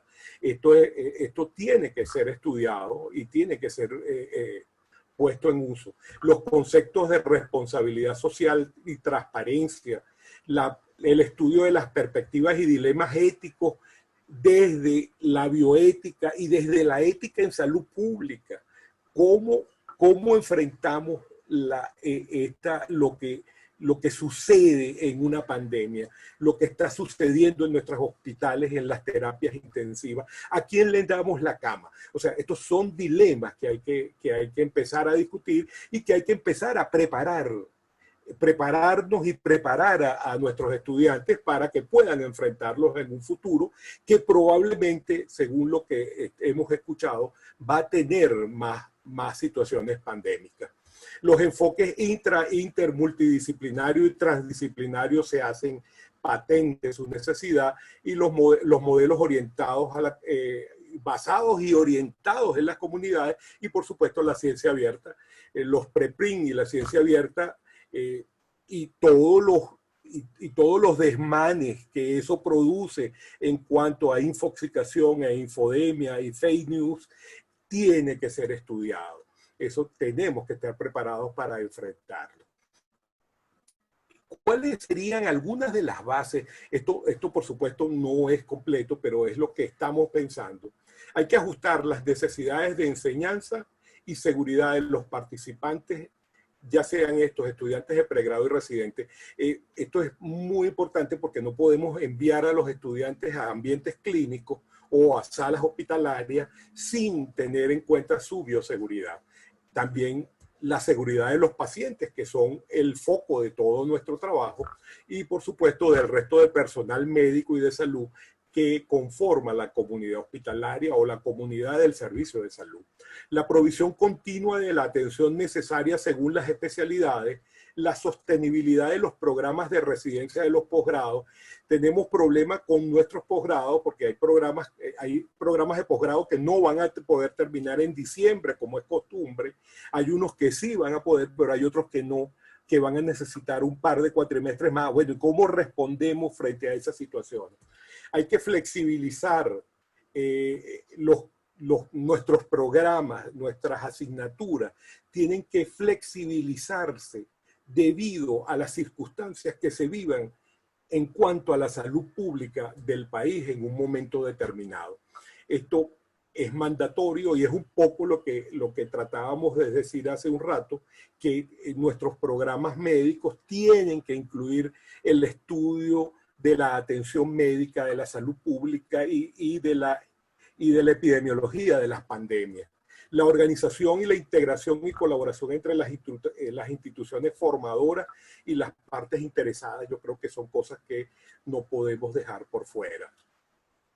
Hay algunos retos importantes, como es hay que apoyar la atención a la pandemia por parte de los docentes del área clínica y de los alumnos cuando sea necesario, como personal de salud en formación. O sea, está la pandemia, pero están nuestros alumnos y tienen que ir, o sea, tienen que estar en estos ambientes, tienen que conocer estos ambientes. Ofrecer estrategias de aprendizaje que puedan ser estructuradas en ambientes virtuales o con recursos de aprendizaje a distancia. El docente definitivamente tiene que hacer uso de esto.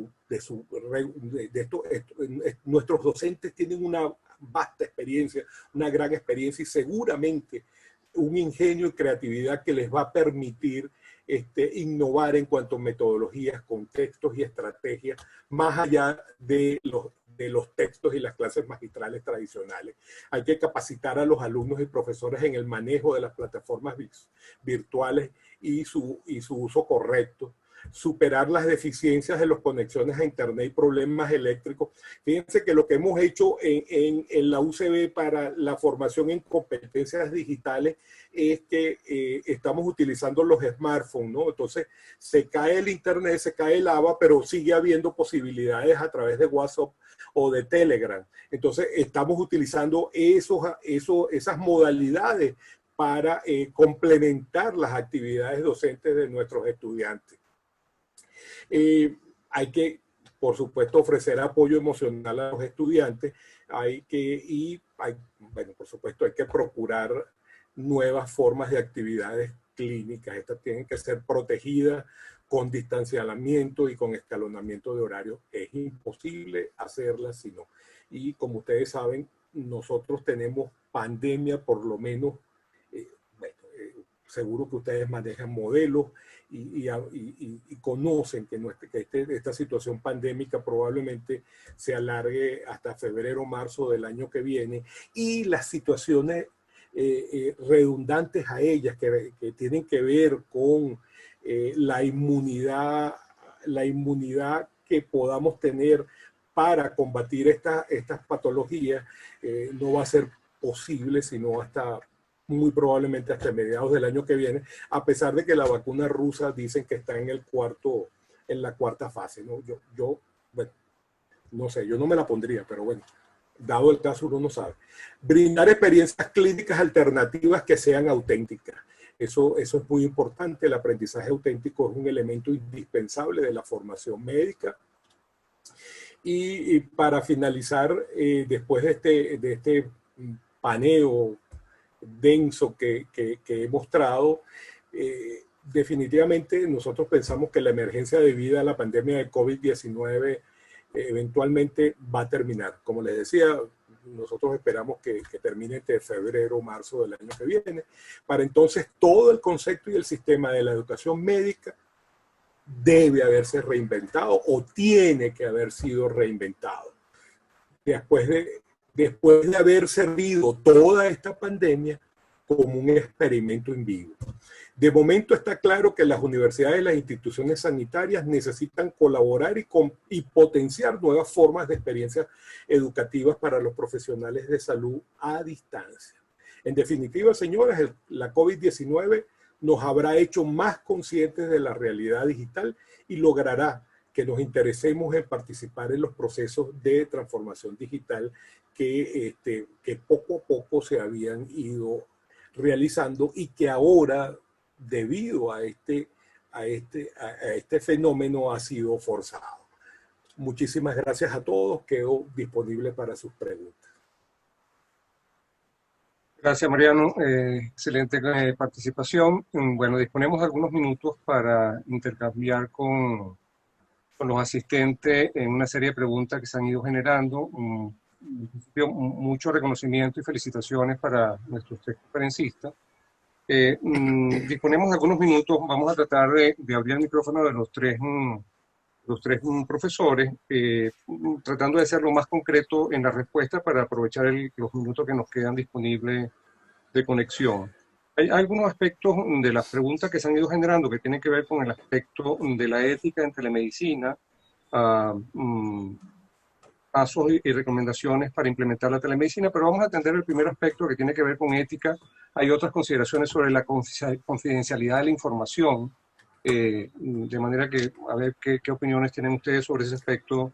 El aspecto ético no solamente en la atención sanitaria, sino lo que comentaba el profesor Fernández en cuanto a la educación médica, el aspecto que tiene que ver con la evaluación, por ejemplo, que es uno de los ítems que pudiéramos considerar.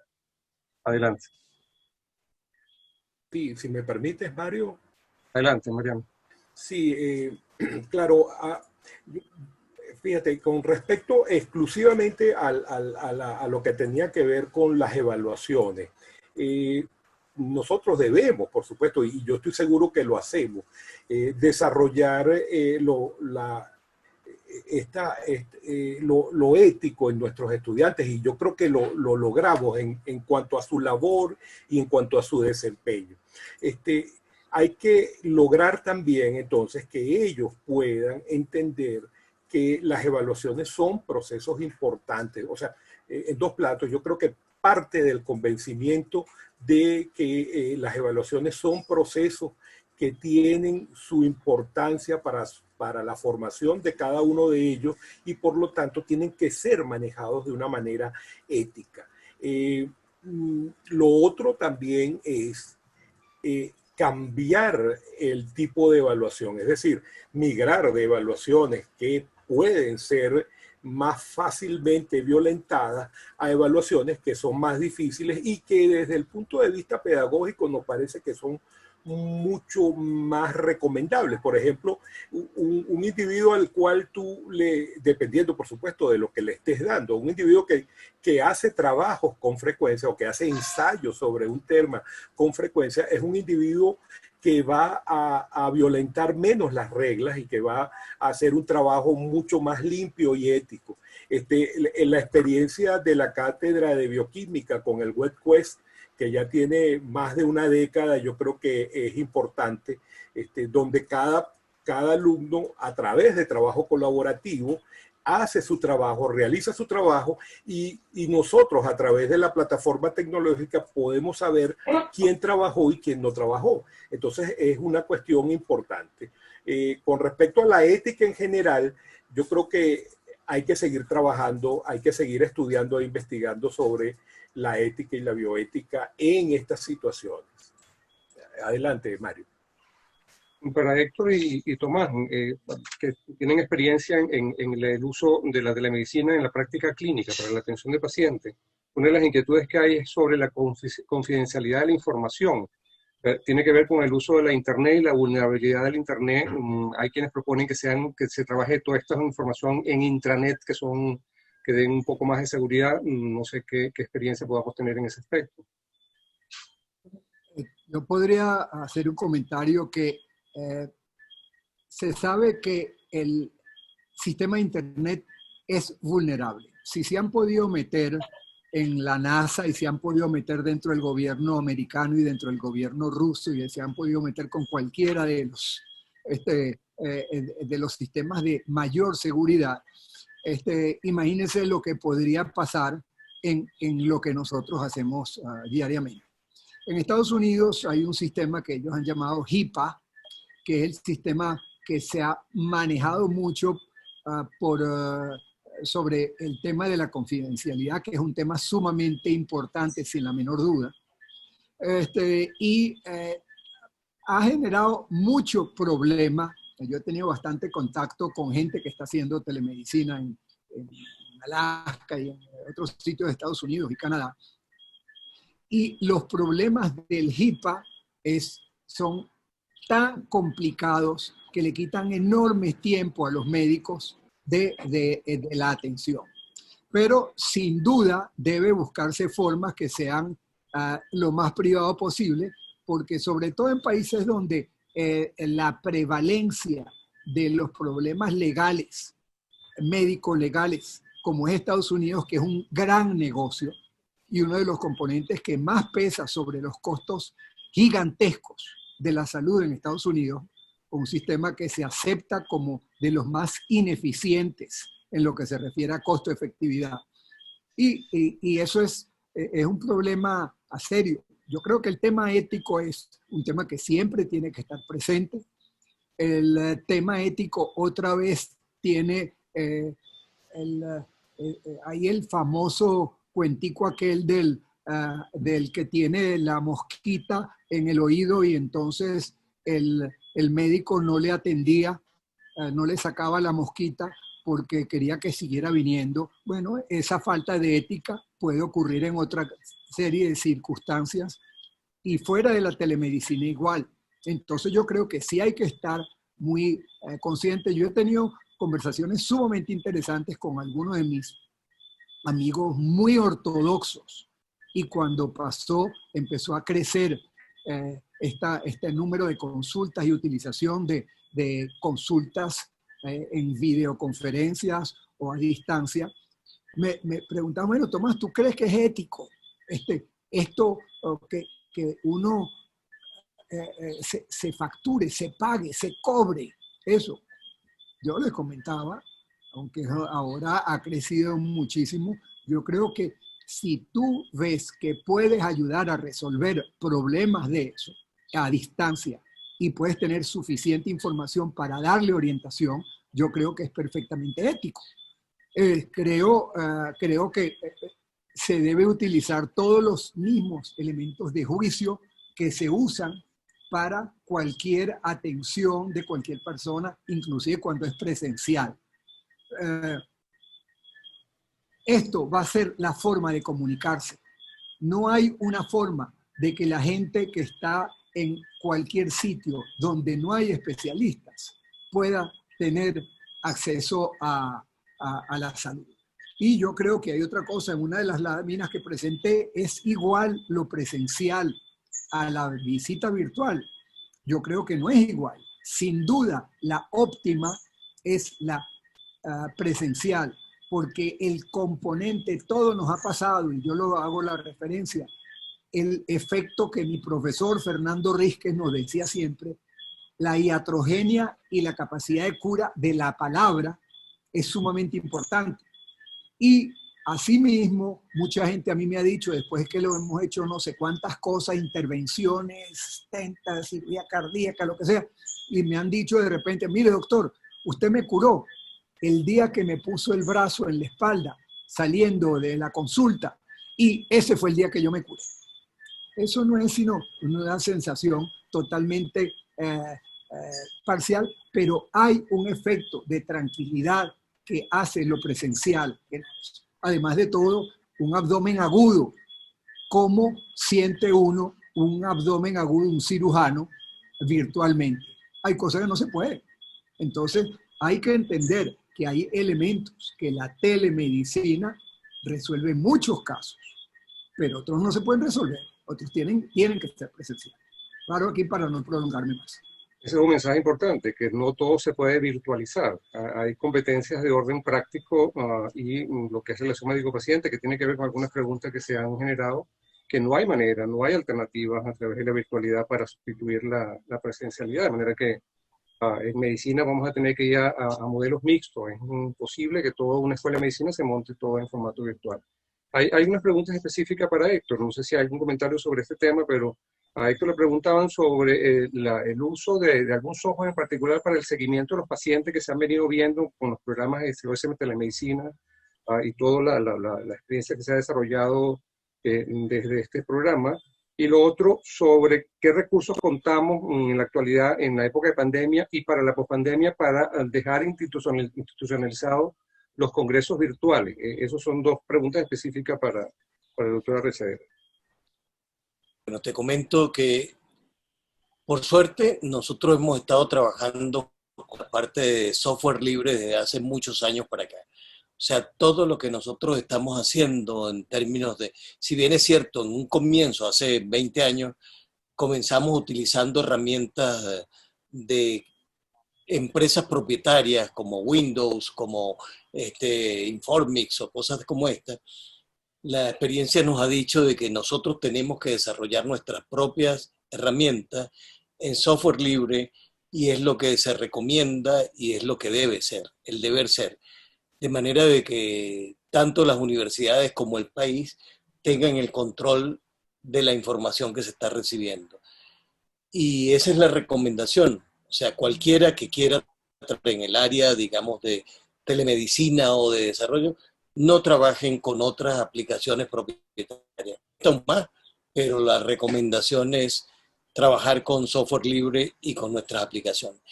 Y con respecto a la parte de la data, de todo lo valioso que tenemos nosotros, esa parte confidencial que además conversaba Mariano, la gente en Venezuela tiene muchísima temor y aprensión a dar información de salud. ¿Por qué? Porque piensan que van a ser objeto de presión, me van a venir me van a llevar al poliero, no sé. No, no, no, no. Lo que tienen que entender es que cuando se desarrollan aplicaciones como esta, por lo menos desde el ámbito académico, que entiendan que son información confidencial, información que no se comparte. La morbimortalidad nuestra no la compartimos con ningún, ni siquiera oficial, ni siquiera privado. Eso es para consumo interno.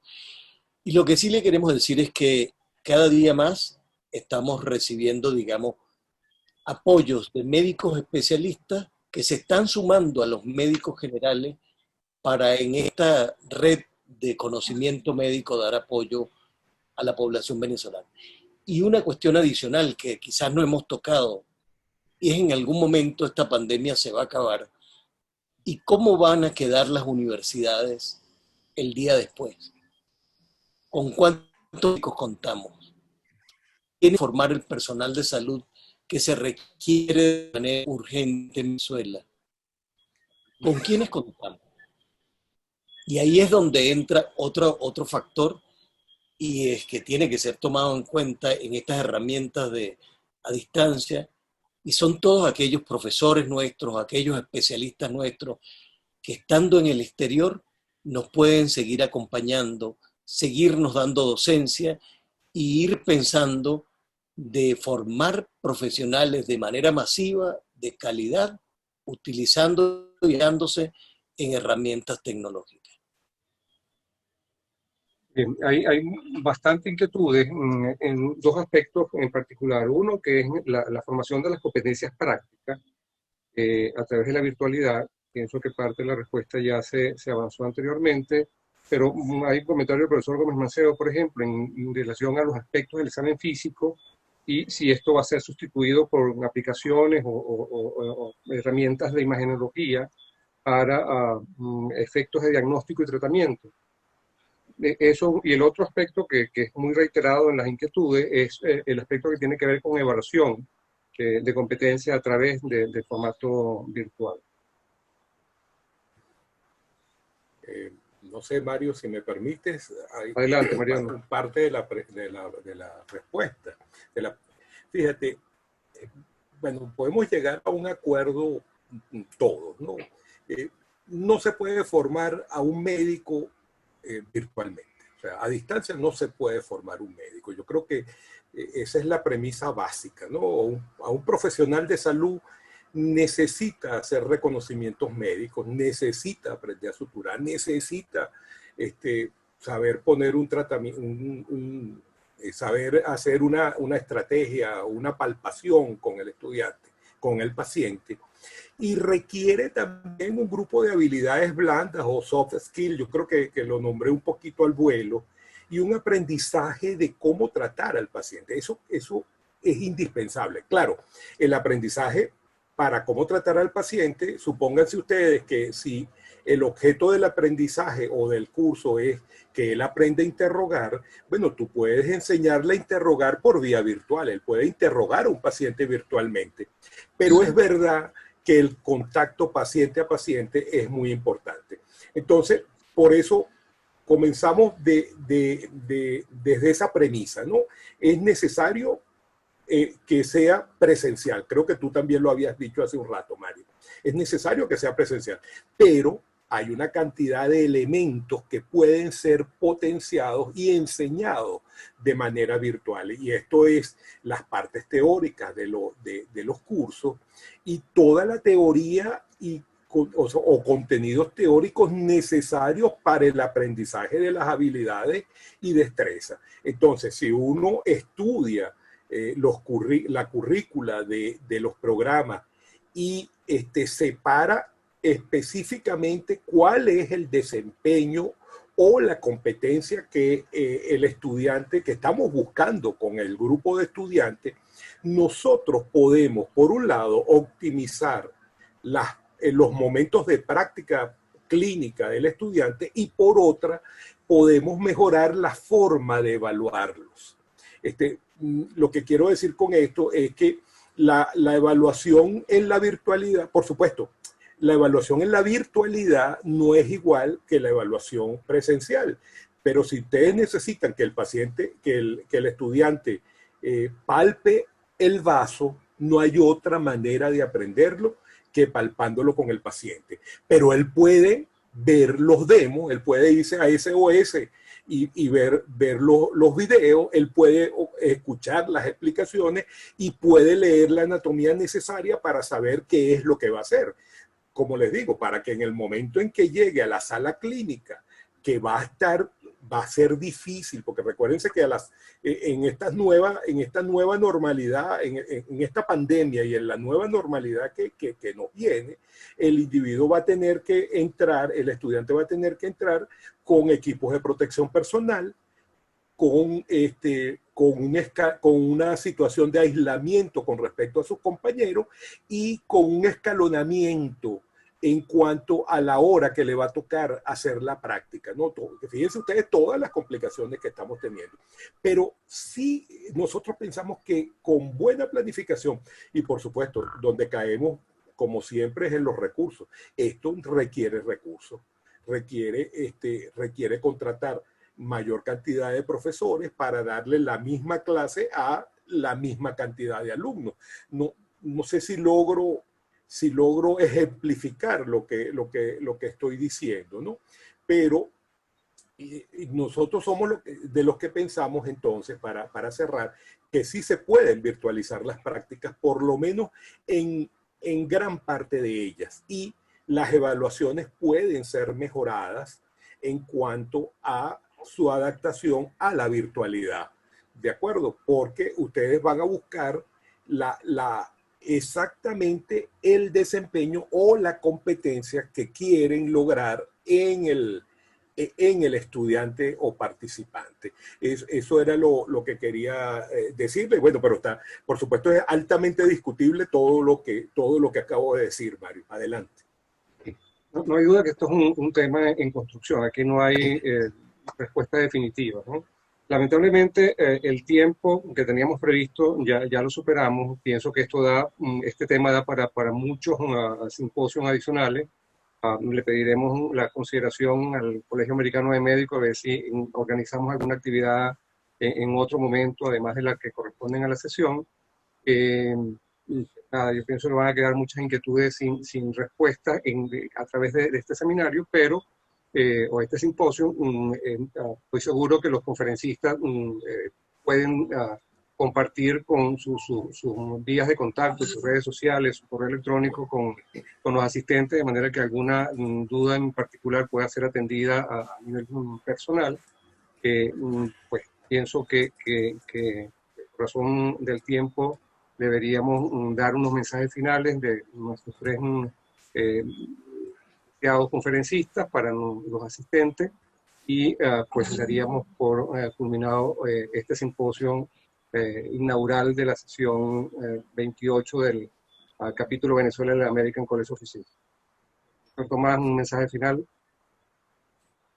Bueno, primero, nuevamente felicitar a los organizadores de este evento, que con todas las dificultades han hecho que funcione todo muy bien. Quiero aplaudir a todo lo relacionado con la Universidad Central de Venezuela, esta institución que no recuerdo cuál es el término, pero que evita la sombra o ilumina la sombra. No sé cuál es el de hecho, pero vence la sombra. El punto es que esa es universidad de resiliencia. Estamos viviendo el momento más difícil y cada uno de los profesores universitarios merece todo el respeto, el aplauso de cada uno de los que somos hijos de la UCB. Entonces, quiero insistir en esto. me gusta muchísimo, creo, soy un creyente y un convencido, además de todo, que sencillamente la telemedicina, esa palabra, el tel, se lo vamos a quitar. Eso va a ser la medicina. Sencillamente es la norma porque es la forma que nos comunicamos. O sea, no hay otra forma. Como dije antes, no es no es mi electrocasa porque tengo luz aquí, en absoluto. Bueno, la tengo ahorita. pero es sencillamente la tendencia, es la nueva forma de vivir y de ejercer la medicina. Esa cantidad de elementos que se pueden hacer diagnósticos. Yo creo que tenemos que integrar a todo el grupo de gente que le interese la salud, y que nuestras universidades sean las que pongan los patrones de calidad, porque eso es lo que es importante, es de calidad. Pero tan importante es una persona que se entrene por 6 meses y sea microscopista, como fue en otra época, aunque ahorita y la telecomunicación es la que va a permitir que esta persona se potencie, porque va a tener a quien consultar, cómo consultar. Esta maravilla de la cantidad de videos que elabora SOS es la mejor forma de lo que puede hacerse para gente que está en los sitios más remotos si tiene comunicación en su educación. Gracias a todos y los felicito. Gracias, Tomás. Héctor. Bueno, fíjate, mi mensaje tiene que ser necesariamente de acompañamiento a todo el personal de salud que está trabajando en condiciones, por decir poco, difíciles para atender esta pandemia. Tenemos una de las cifras, digamos, lamentablemente mayores en Latinoamérica y queremos darle nuestro saludo, nuestro acompañamiento y la petición a las autoridades de salud de que le den sistemas de protección personal a nuestros médicos, a nuestras enfermeras, a nuestros bioanalistas que están heroicamente atendiendo el caso de la pandemia de COVID-19 en Venezuela. Y del resto, el mensaje es de esperanza. Vamos a salir de esta noche oscura, y no de la del COVID-19, la de Venezuela. Y vamos a recuperarla y vamos a tener un país hermoso como alguna vez tuvimos y vamos a ayudar a reconstruir. No vamos a dejar de verlo. Mariano. Sí, un agradecimiento muy grande a la Sociedad de Medicina Interna, al American College y a ti, Mario, por este ofrecimiento y por supuesto por poder compartir con 2 conferencistas de Postín, que por cierto ya nos habíamos visto las caras en el pasado en las mismas lides, ¿no? Pero siempre es interesante el seguirnos.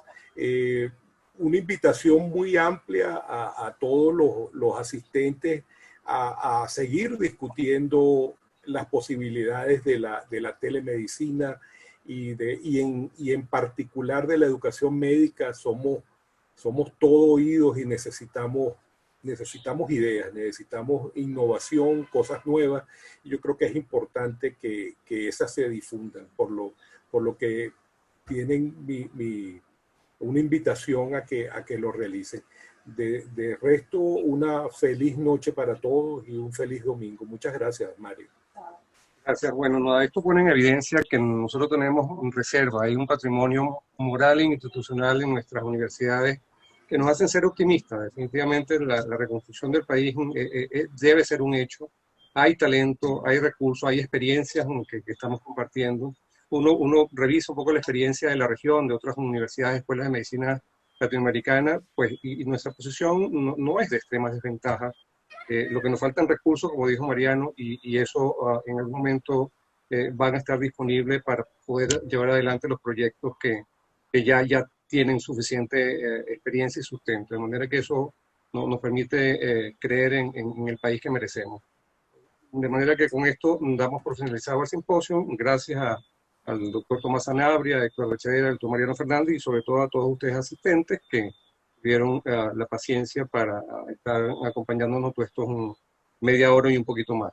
invitarlos para el próximo el próximo jueves, 10 de septiembre, a las 6 de la tarde, con la conferencia magistral Dr. Simón Becker, epidemiología de la COVID-19, que va a ser coordinado por el maestro Ramón Soto.